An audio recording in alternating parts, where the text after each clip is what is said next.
Zołdn nie był w Krościcach tak długo w Farozie jak ksiądz Zygmunt Jaworek.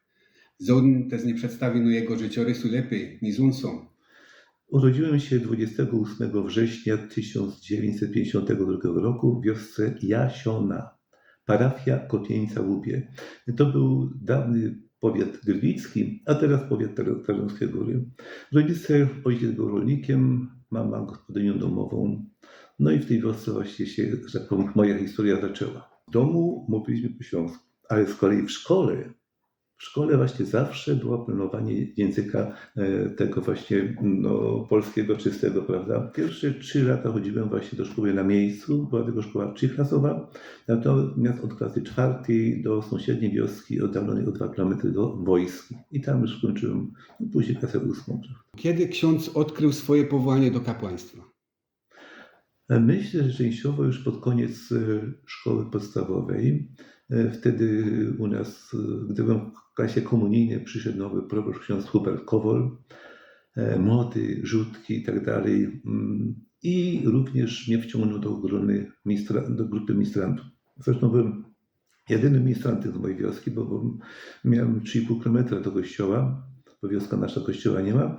No i dzięki mamie tym ministrantem byłem i tak patrzyłem tego księdza właśnie Huberta i chyba to sprawiło, że tak zacząłem o tym myśleć, prawda. Później liceum?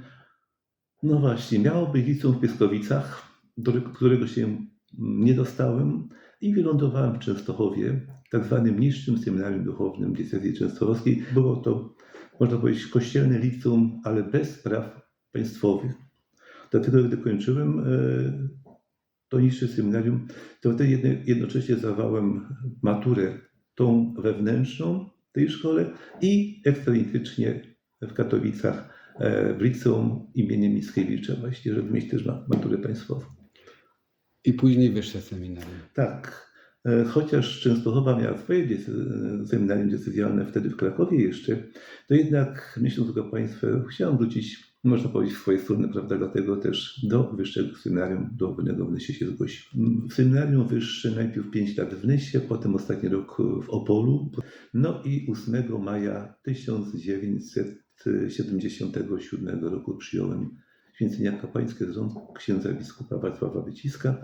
Tydzień później właśnie była msza święta prymicyjna. No i w moim kościele parafialnym jest to kościół Narodzenia Matki Bożej właśnie w Łubiu. No oczywiście przeżycie dla mnie wielkie, dla rodziny także wielkie. No i poza tym można powiedzieć święto całej parafii, prawda, bo wiadomo, że święcenia kapłańskie to jest raz na ileś tam lat. Po święceniach pierwszym moim miejscem pracy był kościół Matki Bożej Bolesnej w Opolu, jak to się mówi, na górce, prawda. To był mój właśnie pierwszy kościół pracy. Tam pracowałem przez 3 lata. Lata 77-80 i po właśnie tych 3 latach zostałem skierowany do pracy w parafii w Ligocie Turawskiej, gdzie z kolei pracowałem przez kolejne 4 lata jako wikary. No i właśnie po 4 latach niespodziewanie będąc na odwiedzinach w Niemczech, dowiaduję się w Niemczech, że zostałem proboszczem w parafii świętego Michała w Chruścinie Nyskiej. No i z kolei w tej parafii pracowałem przez ponad 6 lat do grudnia 1990 roku.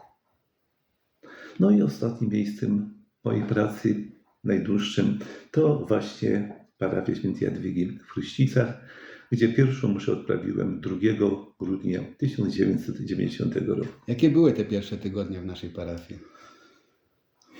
Pierwsze dni, tygodnie, nie były łatwe, bo przyszedłem do dosyć trudnej sytuacji, kiedy parafia była nasza co nieco podzielona, prawda. Wspomniał ksiądz o problemach, o których się dowiedział krótko przed przyjściem.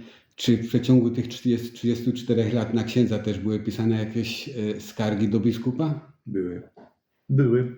Na początku właśnie były, czasami to były anonimy, czasami się zdarzało nawet coś tam podpisanego, ale ksiądz biskup w tamtych czasach miał właśnie bardzo dobrą metodę. Gdy był anonim, to nawet ksiądz biskup tego nie czytał. Także były, ale mówię, tego nie było tak dużo, to były takie sprawy jednostkowe. Ale w sumie te 34 lata były bardzo fajnym czasem spędzonym tutaj. Tak, i tak dzisiaj wspominam, prawda, zresztą nie sądziłem, że aż tak długo tutaj będę, bo w sumie można powiedzieć, pokonałem wszystkich poprzedników, bo nikt tak długo tutaj w Ruśnicach nie był.